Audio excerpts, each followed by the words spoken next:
Hello everyone, my name is Nick Salinas. I'm a neighborhood preservation specialist with the City of Madera. I just want to take a few moments to share with you a case we just returned from regarding an indoor marijuana grow.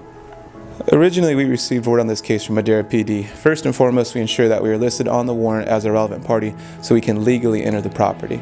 Once we enter the property, we are looking for any building alterations, electrical changes, structural, plumbing, ventilation, and any alterations that compromises the overall integrity of the home. The downside of these changes is that it puts the people living in the home at risk, as well as neighboring residents if there was a fire to break out.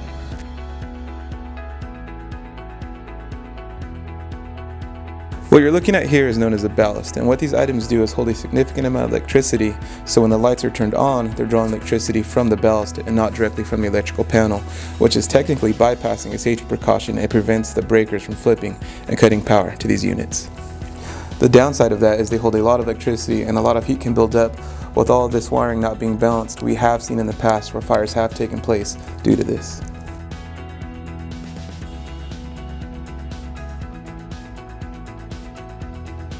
As you can see here, plywood has been erected to divide and create separate rooms in order to grow more plants in more areas of the house than you typically could. As you can tell, this is a very high dollar operation, which is very intricate in what they do as far as running electrical, ventilation, all in the goal to maximize their profits and yields, but at the same time, it greatly increases the odds of a fire breaking out and does pose a very serious hazard to the individuals living in the house if a fire was to break out. Being that this property was rented out at the time the violation took place, we are in touch with the property owners. Our primary concern is to make sure the property is secured so other individuals cannot come into the premises and further damage or vandalize the property.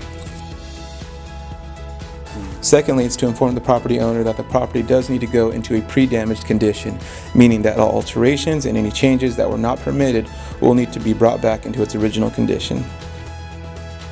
At this time, the owners are aware that the property is currently inhabitable and no individuals can reside at this residence until all violations have been corrected and that we can verify the property has been brought back into compliance.